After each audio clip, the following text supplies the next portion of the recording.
Let's check out Javier Milei. So I would think you're a Catholic. You said you're just defending really the Catholic life principle. The Pope, the current Pope, is from Argentina. I would think he would support you. He has instead criticized you, and you've called him a communist. Why the disconnect? Bueno, primero porque el Papa juega políticamente. Es decir, es un Papa donde tiene fuerte injerencia política. Ha demostrado además una gran afinidad con dictadores como Castro o como con Maduro. Es decir, está del lado de dictaduras sangrientas. Wait, I'm sorry. Raúl Castro is a murderer. Sí, y Fidel Castro también era otro asesino. But the Pope, you believe the Pope has an affinity for Raúl Castro? Sí, exacto. Sí, tiene afinidad por los comunistas asesinos. De hecho, no los condena. Es decir, es bastante condescendiente con ellos. Y es también condescendiente con la dictadura venezolana. Es decir, él es condescendiente con todos los de izquierdas, aun cuando sean verdaderos criminales. Lo cual eso es un problema. Pero además es alguien que considera que la justicia social, un elemento central de su visión, y eso es muy complicado porque la justicia social, ¿qué es? Robarle el fruto de su trabajo a una persona y dárselo a otra. Entonces implica dos cosas. Una es un robo. Y el problema es que el robo está en contra de lo que señalan los 10 mandamientos. Es decir, avalar la justicia social es avalar el robo. Por lo tanto, es un problema de que está violando los 10 mandamientos. El otro problema es que es un trato desigual frente a la ley. Y no me parece que sea algo justo, digamos, que algunos sean premiados y otros sean castigados desde una posición de poder como la que tiene el Estado, que tiene el monopolio de la violencia. So when you look around, it's fascinating to look around the city, Buenos Aires, and the architecture is a mixture of sublimely beautiful buildings and stupendously ugly. So I'm just going to fast forward this bit. This is kind of like saying that when Argentina had communism, they had these kind of Soviet-style, ugly, Orwellian kind of buildings. But when there was liberty in Argentina, they had excellent architecture, etc. So most of the I'll skip through the middle bit of the interview. Let's go here.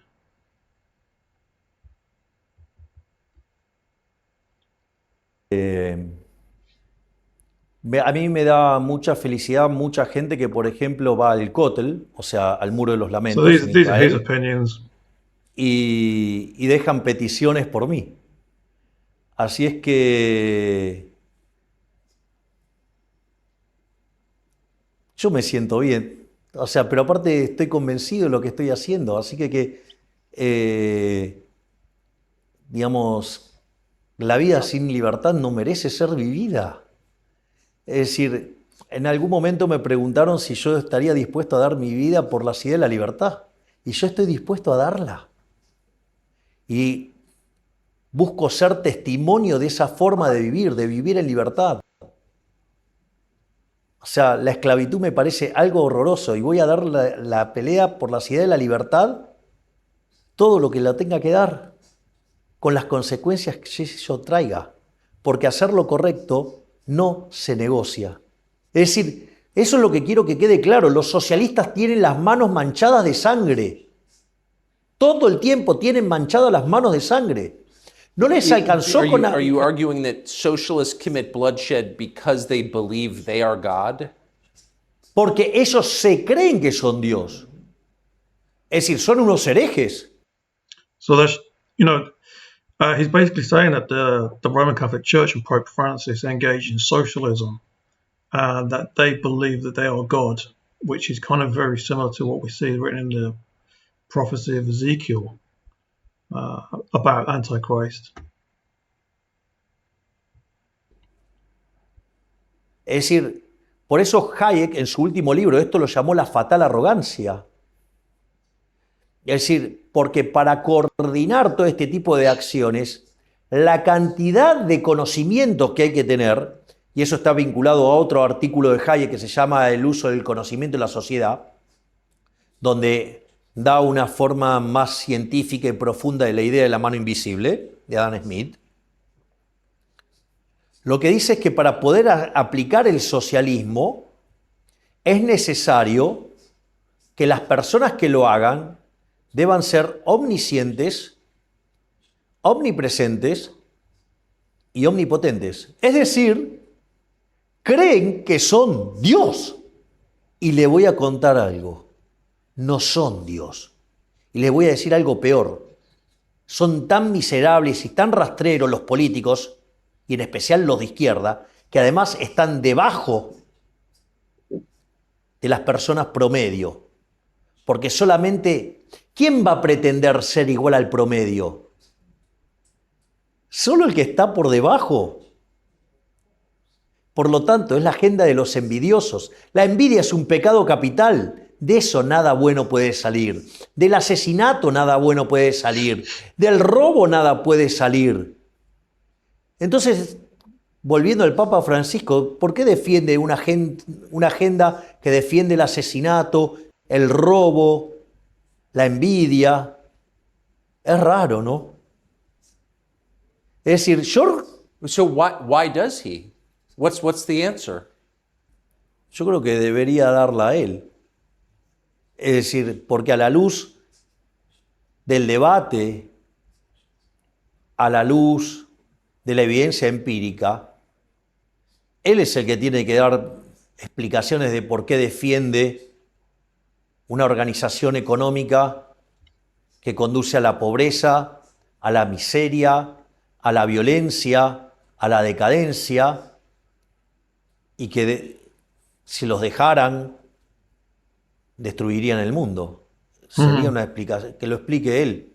Yo no soy socialista, yo soy liberal, libertario.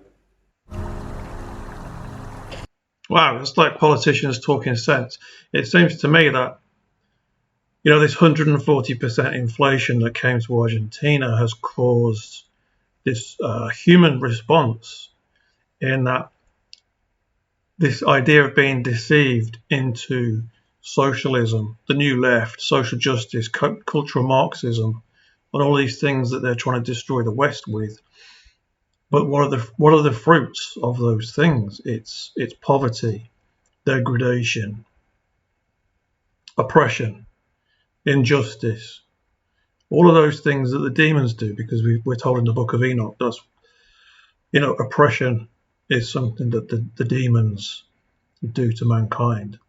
And so if we think of the habitation of devils, if we look at Revelation, we're going to look at Revelation 13, but what he's saying is that with socialism leading to all these ways, not just poverty and murder, but decadence. And then you have the very embodiment of the Antichrist, who we're told was going to come after the apostles, and with good reason, because Antichrist could not come whilst the apostles were having dominion over the Christian churches. But we can see when Behemoth rises up, the beast from the earth here,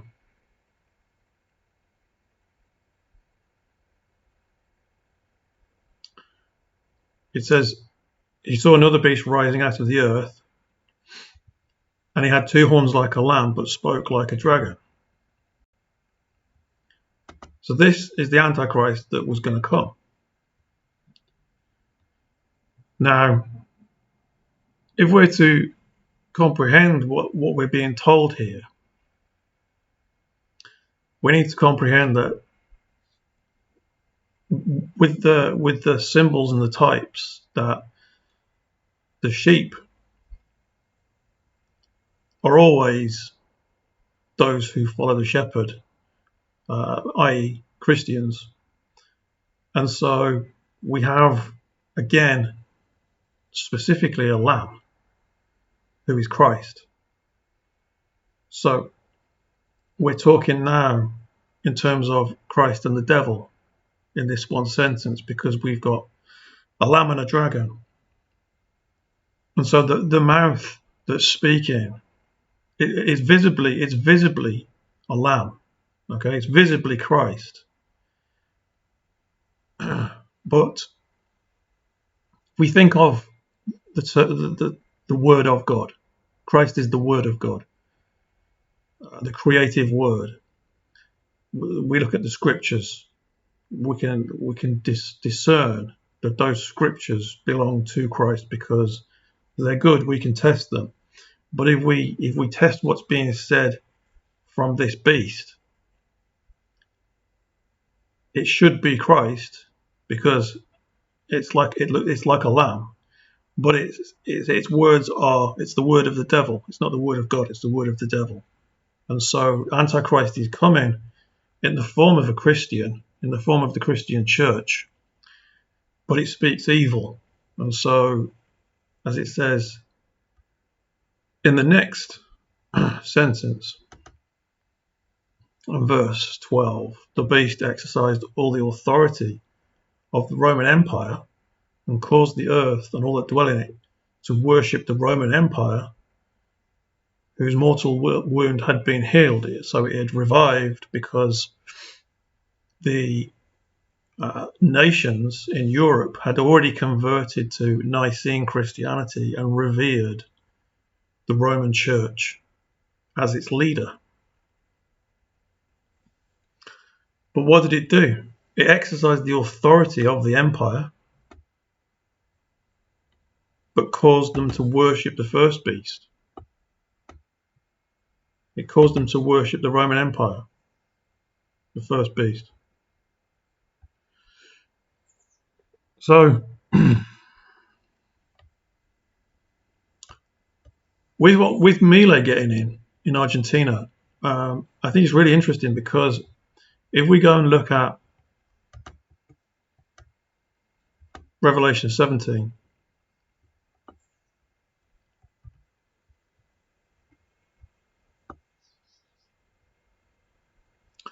and in the last video I was talking about how the nations, these divided nations, because we know that when the Roman Empire, when the first beast was wounded by the sword, which were the continual sacks of the Germanic tribes, we see that the Germans basically conquered the Romans, but the Germans revived the Romans in their reverence for Roman Catholic Christianity, is basically what it's talking about. But then he goes on to say that God's going to put it into the heart of the beast, these divided nations, to firstly unite, which they'd never done before. They were trying to unite through marriage, and they were warring against each other continually throughout the last days. But they suddenly unite, as it says in verse 17. God has put it in their hearts to carry out his purpose by uniting, to give their kingdom to the beast, Rome, until the words of God are fulfilled. And it says, the 10 horns and the beast that you saw will hate the prostitute, and they will leave her desolate and naked, and eat her flesh and burn her with fire. So the reason I'm finding this interesting with what's happened here with Milei, and also what's going on in the Netherlands with, is it Geert Wilders or Geert Wilders? Similarly, with him, he wants to defend the sovereign nationality of the Netherlands, and he wants fundamentalist Muslims to leave the Netherlands because they don't respect the constitution of the Netherlands, which is obvious. That the Muslims and all the migrants are being moved into Europe as a kind of coup d'etat of European liberty and that they can bring everybody under the heel of Vatican socialism and return them to a new dark ages with future false flags such as cyber attacks, which are going to bring down the grid. So in the sense of here that this uniting of all these nations, which is we're seeing that as communism. We're seeing that they're going to dilute the national identity.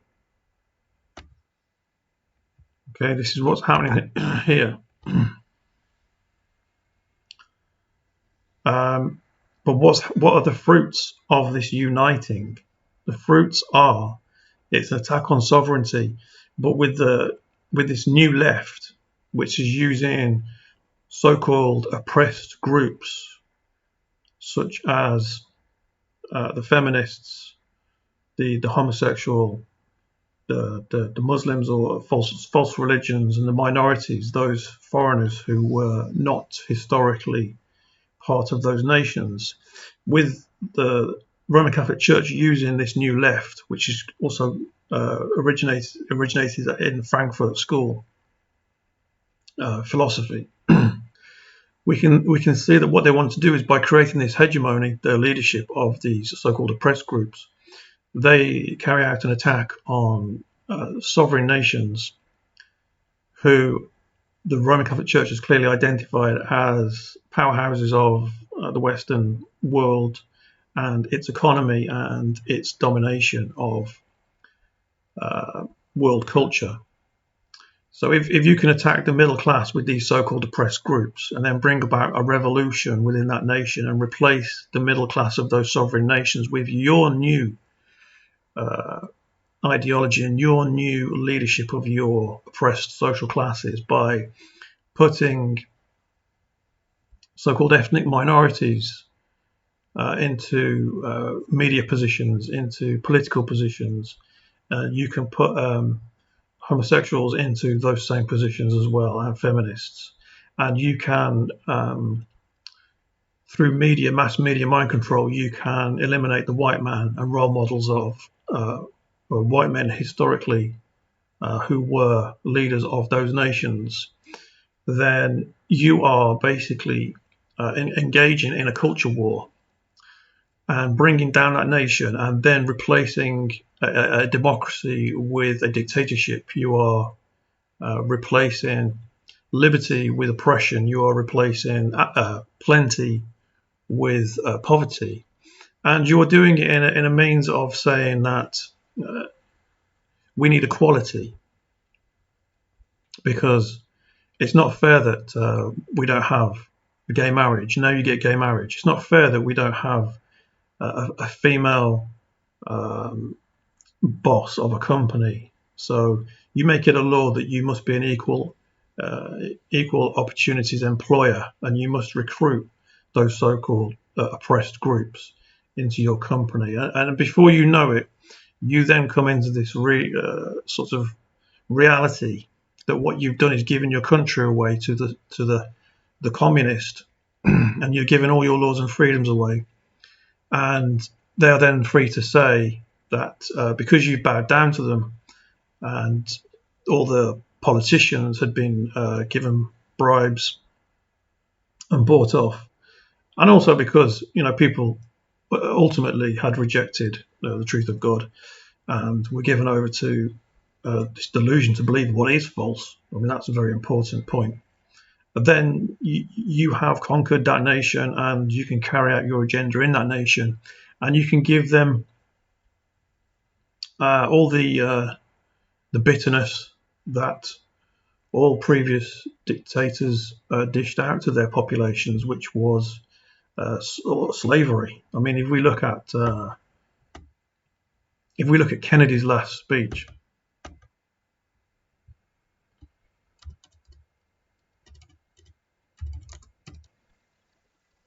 ladies and gentlemen, the very word secrecy is repugnant in a free and open society, and we are, as a people, inherently and historically opposed to secret societies, to secret oaths, and to secret proceedings. We decided long ago that the dangers of excessive and unwarranted concealment of pertinent facts far outweighed the dangers which are cited to justify it. Even today, there is little value in opposing the threat of a closed society by imitating its arbitrary restrictions. Even today, there is little value in ensuring the survival of our nation if our traditions do not survive with it. And there is very grave danger that an announced need for increased security will be seized upon by those anxious to expand its meaning to the very limits of official censorship and concealment. That I do not intend to permit to the extent that it's in my control. And no official of my administration, whether his rank is high or low, civilian or military, should interpret my words here tonight as an excuse to censor the news, to stifle dissent, to cover up our mistakes, or to withhold from the press and the public the facts they deserve to know. For we are opposed around the world by a monolithic and ruthless conspiracy that relies primarily on covert means for expanding its sphere of influence, on infiltration instead of invasion, on subversion instead of elections, on intimidation instead of free choice, on guerrillas by night instead of armies by day. It is a system which has conscripted vast human and material resources into the building of a tightly knit, highly efficient machine that combines military, diplomatic, intelligence, economic, scientific, and political operations. Its preparations are concealed, not published. Its mistakes are buried, not headlined. Its dissenters are silenced, not praised. No expenditure is questioned, no rumor is printed, no secret is revealed. No president should fear public scrutiny of his program, for from that scrutiny comes understanding, and from that understanding comes support or opposition, and both are necessary. I am not asking your newspapers to support an administration, but I am asking your help in the tremendous task of informing and alerting the American people. For I have complete confidence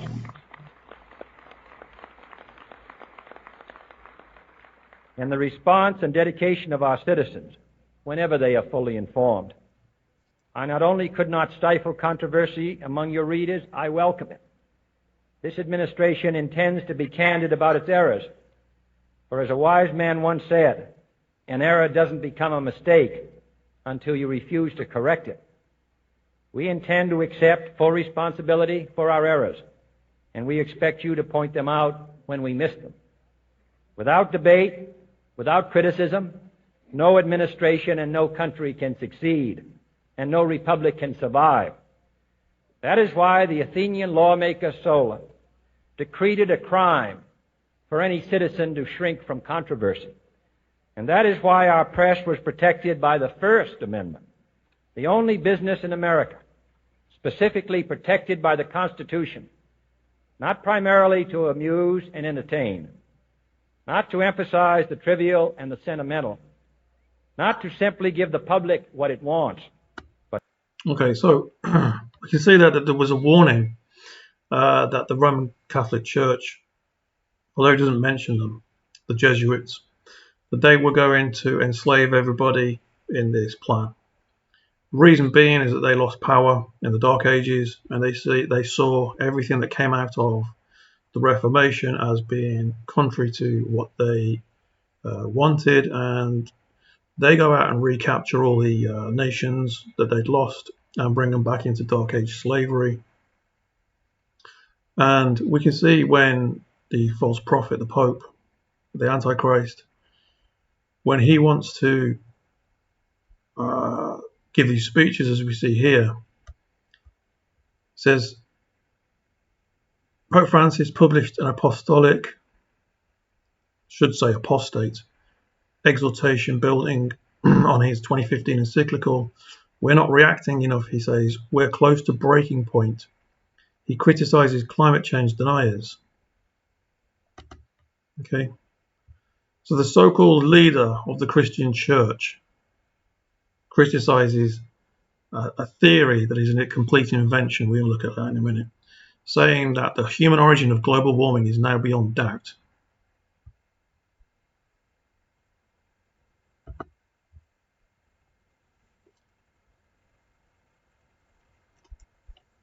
Okay. He describes how care for our common home flows from the Christian faith. Complete liar. Complete liar. So our common home being Earth.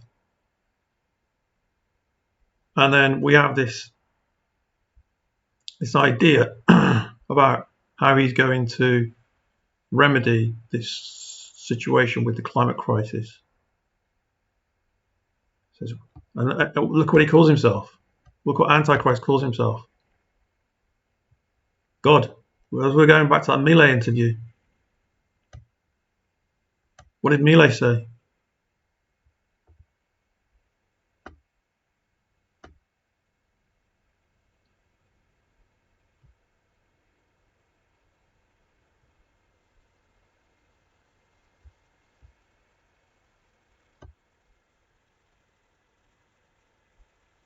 Forma de vivir en libertad.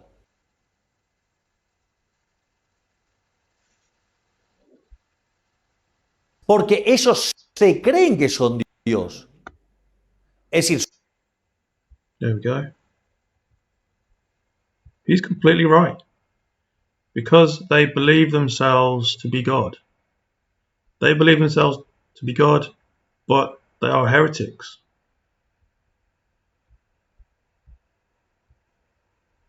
They believe themselves to be God, but they're heretics. With the passage of time, I have realized, what should we say? With the passage of time. Or is that Alex Jones? With the passage of time, I have realized that our responses have not been adequate. While the world in which we live is collapsing and may be nearing the breaking point.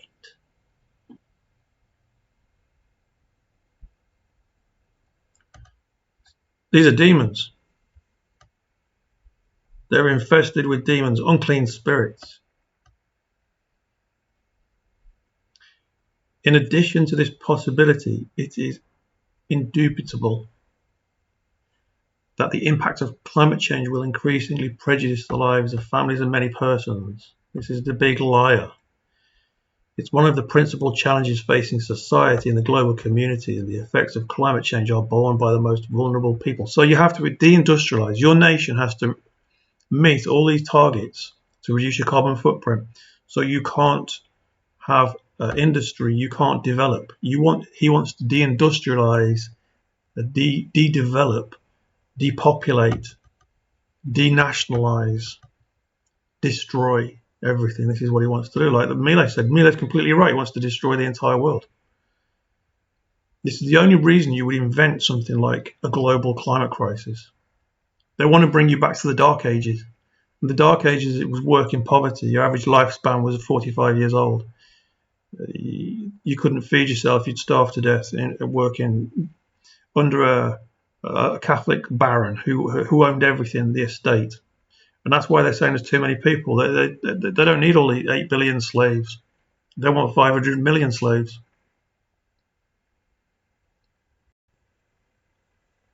In recent years, we have witnessed extreme weather phenomena, frequent periods of unusual heat, drought, and other cries of protest on the part of the earth.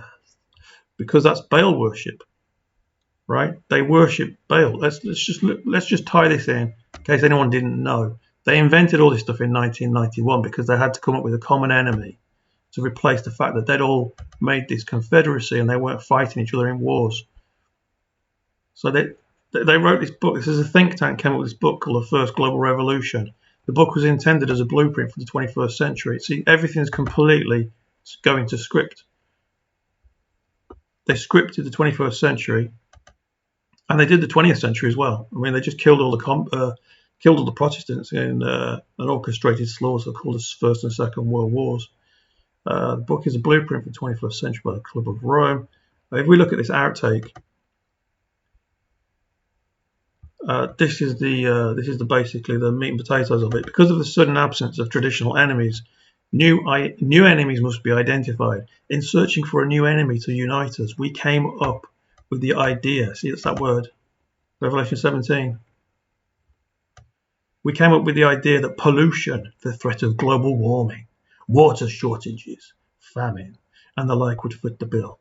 All these dangers are caused by human intervention, and it is only through changed attitudes and behavior that they can be overcome. The real enemy then is humanity itself. The devil's behind it. Look where he lives. Yeah. Temporal power, spiritual power, according to them. They've taken the keys of knowledge and hidden them, just like the Pharisees they are. It is.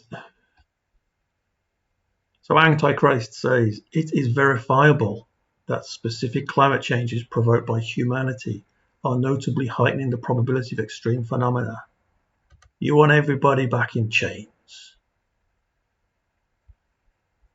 The ice caps of Greenland and a large part of Antarctica will melt completely, with immensely grave consequences for everyone.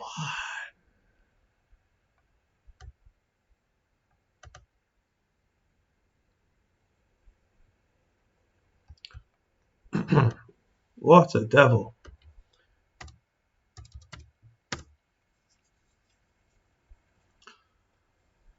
Let's just get to this idea of, let's just finish off with this idea of about the earth and why they're bothered about the earth in a sense, as they want to kill people to please their earth god. So I've just typed in Baal.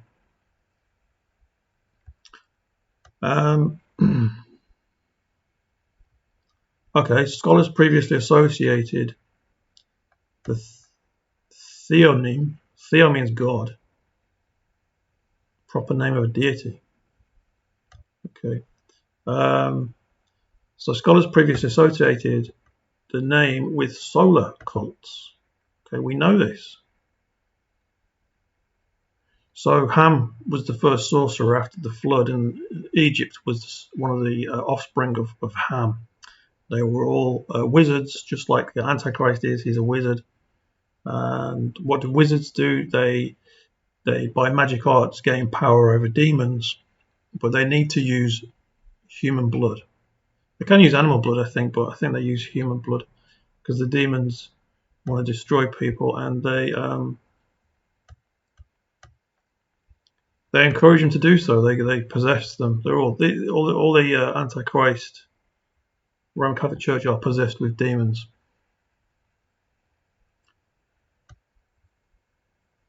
So Baal was particularly associated with the storm and fertility god Hadad.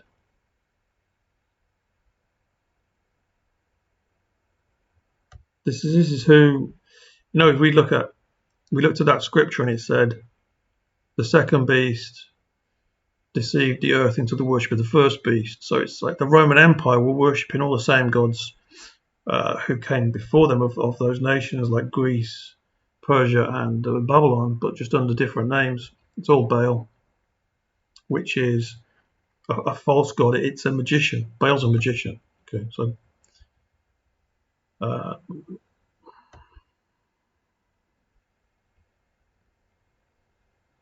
so Baal means Lord. So it's just like their master, who their master was, and they were deceived into thinking that men like Simon the Sorcerer in Acts 8 were gods because they used magic arts. But they were just wicked men. And so this is their religion.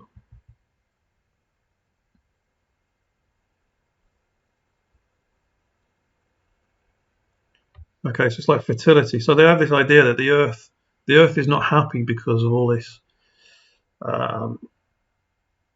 interference from man. It's kind of like upside down. It's like God made the earth for the dwelling of men, and so man has dominion over it. But in the devil and the demons, in their idea that they just flip everything, reverse everything, so that the earth comes first, man comes second. That's what a lot of these devil religions do. They're all about killing people and destroying people.